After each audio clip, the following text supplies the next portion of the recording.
Hey guys, hope you're all good today. Welcome back to Team Prawn Racing. So, I say so a lot, don't I? Today's video is going to be taking the A3 to the dyno at Horsham Developments.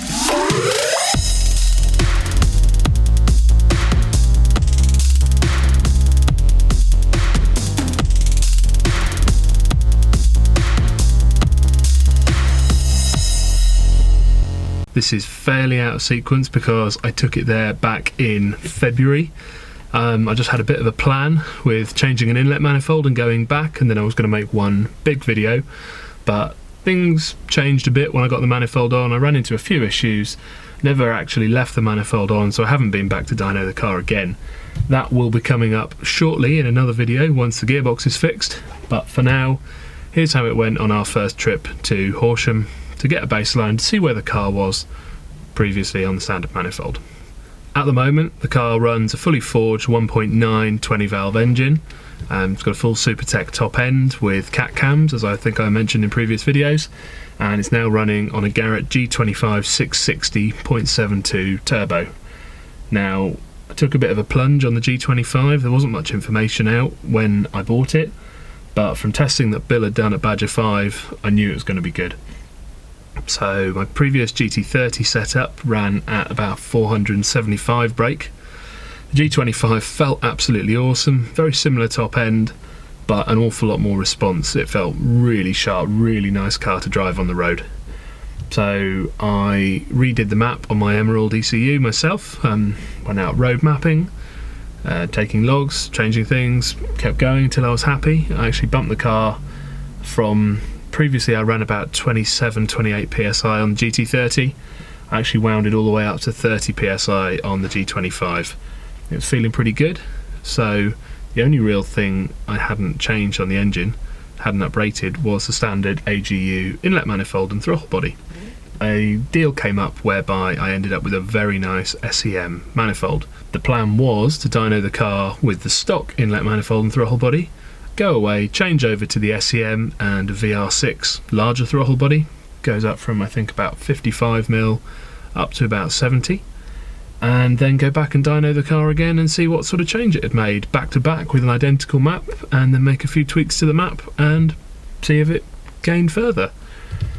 So yeah, that's enough rambling from me. I'll get into the videos. Now, because this is out of sync and because I was a little bit embarrassed about filming at the time, this is going back to February, I didn't actually say that much to camera between runs. So I'll show you a run, I'll explain what we saw, and then we'll take it from there. Then once the car's back up and running, I'll be throwing the SEM manifold back on. Yeah, we'll see what power we can get with the manifold on and what gains we get from it. We are here at Horsham Developments. The car's here. There's a dyno in here somewhere, I'm not sure where. There's some pretty cool stuff here. Stand back out the sun. Nice 350Z in here. There's this pretty awesome looking R32. There's an absolute beast there, another A3 1.8T. Nice 350Z. And there is Phil's absolutely mental Fiesta. Apparently it's running 9.3s at 153, I think he said. Pretty nuts. So we are going to chuck the car on the dyno and we're going to see what it does. Currently got 3 maps loaded, one at 1 bar, one at 1.6 and one at about 1.95 2 bar. So looking forward to seeing what it makes. Fingers crossed. Run number 1. What you can see there being plotted is road speed and air fuel ratio. So the graph ran up and up and up. Figure popped up in the top right hand corner, 318 horsepower. I thought, yeah, really happy with that. I was running the turbo at 1 bar, 318 sounded really good. And then Jez pressed a button and it turned out that was wheel horsepower. And I think we'd done 375 horsepower at 1 bar. Absolutely blown away by that, so this was off to a good start. It's also worth noting there was a slight discrepancy between the map reading on the Horsham Developments dyno and what I'm reading on my stack boost gauge and on my Emerald ECU.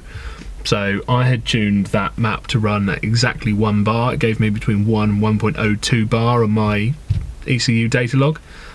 The Horsham dyno actually showed just over 1.1 bar, somewhere between 1 and 1.1 bar, 375 brake, pretty happy. So we'll run it again, see what it gets. Next map up, I had made to be about 1.6, 1.65 bar.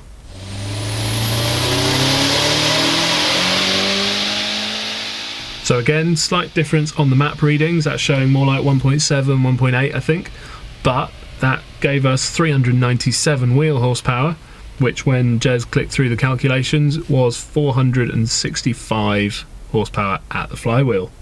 So looking pretty good so far, and that's just on the mid map. So really comparable to the GT30 there, much better spool, still more to come. So let's turn it up to 2 bar and see what it does.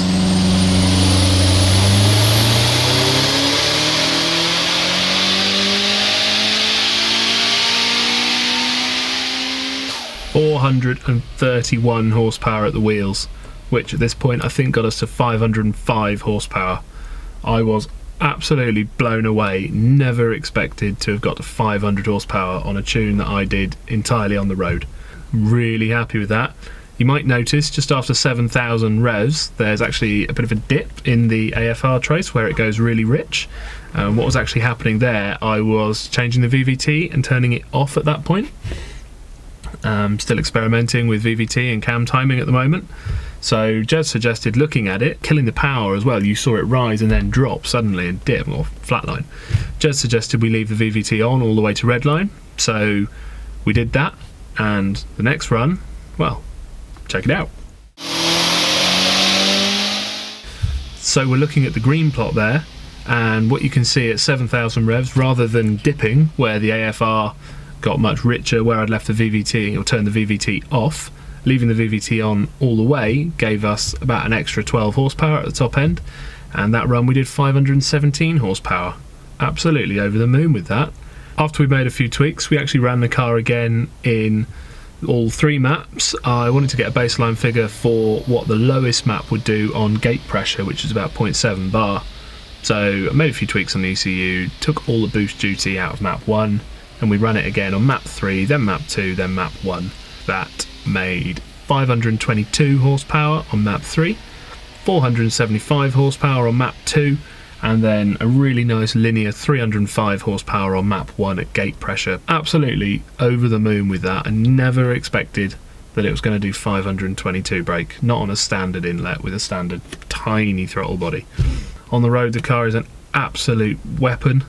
The little change to the VVT, we applied that to all 3 maps, and that dip that we'd seen in the earlier ones actually went away, which was really cool.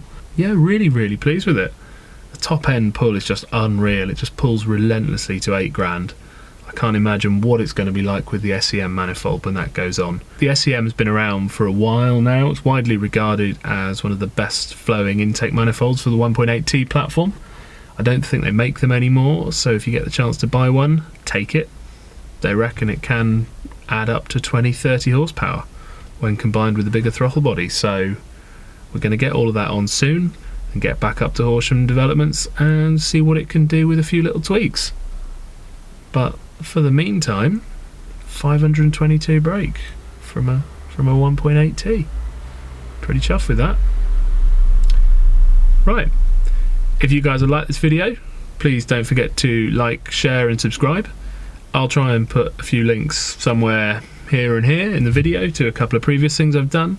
If you want to see a few videos of the car out and about on the road, or we've got a track day video from a recent trip to Bedford, check those out. And otherwise, hopefully I'll see you guys in a video very soon.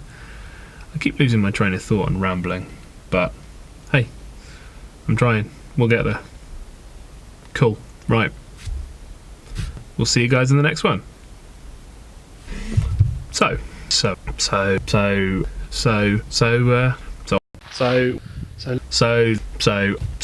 again,